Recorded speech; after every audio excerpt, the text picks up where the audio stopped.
सोचिए, साल था 1988, मई का महीना। जगह अमृतसर। सिखों का सबसे पवित्र स्थान स्वर्ण मंदिर एक बार फिर आतंकवादियों के कब्जे में था। माहौल में एक अजीब सा तनाव था और पूरा देश सांस रोके बस देख रहा था। स्वर्ण मंदिर के चारों तरफ भीड़ भाड़ वाली गलियां, और उन्हीं गलियों में एक नया चेहरा दिखाई देने लगता है। एक दुबला पतला सा थका हुआ दिखने वाला रिक्शा चालक। और फिर एक दिन वही होता है जिसका डर था। एक अंधेरी गली में हथियारबंद आतंकी उसे घेर लेते हैं। उनके सिर पर खून सवार है। उन्हें लगता है ये पुलिस का मुखबिर है। उसके सिर पर बंदूक रख दी जाती है, लेकिन उसके चेहरे पर डर का नामो निशान तक नहीं है। तो सवाल ये उठता है कि आखिर ये रिक्शा वाला था कौन? कौन था ये शख्स जो मौत के सामने इतनी बेफिक्री से खड़ा था? वो कोई आम रिक्शा चालक नहीं था। वो थे अजीत कुमार डोभाल, भारत की इंटेलिजेंस ब्यूरो के सबसे तेज तर्रार अंडरकवर एजेंटों में से एक। और वो वहां एक मिशन पर थे, एक ऐसी राष्ट्रीय तबाही को टालने के लिए जो बस होने ही वाली थी। लेकिन सवाल ये है कि उन्हें ये सब करने की जरूरत क्यों पड़ी? इसे समझने के लिए हमें थोड़ा पीछे जाना होगा और उस समय की सरकार की मजबूरी को समझना होगा, जो अतीत के एक बुरे साए से बुरी तरह डरी हुई थी। देखिए, बात यह थी कि सिर्फ 4 साल पहले 1984 में ऑपरेशन ब्लू स्टार हुआ था, जिसकी यादें अभी भी ताज़ा थीं। इसलिए इस बार 1988 में प्रधानमंत्री राजीव गांधी का आदेश बिल्कुल साफ था। कुछ भी हो जाए, मंदिर पर एक खरोच तक नहीं आनी चाहिए और किसी भी आम नागरिक की जान नहीं जानी चाहिए। मतलब सरकार पर दबाव बहुत ज्यादा था। सरकार के हाथ पांव इसलिए बंधे हुए थे क्योंकि उनके पास कुछ नहीं था। कोई पक्की जानकारी नहीं, अंदर कितने आतंकी हैं, उनके पास हथियार कौन कौन से हैं, और सबसे बड़ा सवाल, सबसे बड़ा डर, क्या उन्होंने सच में मंदिर को उड़ाने के लिए बम लगा रखे हैं?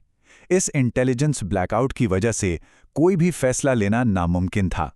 और ऐसे में जब कोई रास्ता नहीं दिख रहा था, एक आवाज उठी, अजीत डोभाल की। उन्होंने कहा, अगर अंदर से जानकारी चाहिए तो किसी को तो अंदर जाना ही होगा। मैं जाऊंगा, ये जानते हुए भी कि ये एक तरह से मौत के मुंह में जाने जैसा है। अब देखिए, मिशन आसान नहीं था। शर्तें एकदम साफ थीं। उन्हें अकेले जाना था, कोई बैकअप नहीं मिलेगा, और अगर वो पकड़े गए तो सरकार उन्हें पहचानने से भी इनकार कर देगी। मतलब वो पूरी तरह से अकेले थे। तो डोभाल का प्लान क्या था? उनका प्लान जितना शानदार था, उतना ही खतरनाक भी। उन्होंने आतंकवादियों का भरोसा जीतने के लिए एक ऐसा दांव खेला जिसके बारे में कोई सोच भी नहीं सकता था। उन्होंने पूरे 10 दिन, पूरे 10 दिन एक रिक्शा चालक बनकर बिताए। दिन रात वो मंदिर के आसपास घूमते, हर आने जाने वाले रास्ते, हर पहरेदार के बदलने का समय, आतंकवादियों की हर छोटी बड़ी हरकत को अपने दिमाग में नक्शे की तरह छाप रहे थे। वो बस सही मौके का इंतजार कर रहे थे। और जब वो पल आया, जब आतंकियों ने उन्हें घेरा, तो डोभाल ने अपना तुरुप का इक्का फेंका। उन्होंने बड़े ही आत्मविश्वास से कहा, मैं पाकिस्तानी खुफिया एजेंसी ISI का एक खास एजेंट हूं और मुझे यहां तुम्हारी मदद करने के लिए भेजा गया है। जरा सोचिए, ये सुनना उन आतंकियों के लिए कितना बड़ा शौक रहा होगा। अब ये कोई हवा में बोला गया झूठ नहीं था। इसके पीछे थी जबरदस्त इंटेलिजेंस प्लानिंग। असल में भारतीय एजेंसियों ने सच में एक ISI एजेंट को पकड़ा था, जिसे ठीक उसी काम के लिए अमृतसर भेजा जा रहा था। डोभाल बस उसी की पहचान इस्तेमाल कर रहे थे। उनका ये झांसा इतना पक्का था कि आतंकी कमांडर सुरजीत सिंह पंटा भी धोखा खा गया। अंदर पहुंचकर डोभाल ने छानबीन शुरू की, और उन्हें जो सबसे बड़ी और सबसे जरूरी जानकारी मिली, वो ये थी कि जिन बमों का डर दिखाकर आतंकी सरकार को ब्लैकमेल कर रहे थे, वो बम नकली थे। ये सिर्फ एक दिखावा था। बस यही वो एक जानकारी थी जिसने पूरे ऑपरेशन की तस्वीर ही बदल कर रख दी। डोभाल की इस कामयाब घुसपैठ ने एक अंधेरे कमरे में रोशनी कर दी थी, और अब एक सर्जिकल स्ट्राइक का रास्ता साफ हो चुका था। तो डोभाल अपने साथ क्या-क्या जानकारी लेके लौटे? सोचिए, उनके पास सब कुछ था। आतंकियों की सही संख्या लगभग 200, उनके हथियार ज्यादातर AK-47s, उनके छिपने के ठिकाने, और सबसे अहम बात कि बम नकली हैं। और तो और उन्होंने उनकी सबसे बड़ी कमजोरी का भी पता लगा लिया था कि वो स्नाइपर फायर की जद में आसानी से आ सकते थे। और सबसे कमाल की बात, बाहर आते ही उन्होंने सिर्फ अपनी याददाश्त के दम पर मंदिर परिसर का एक-एक कोना कागज पर उतार दिया।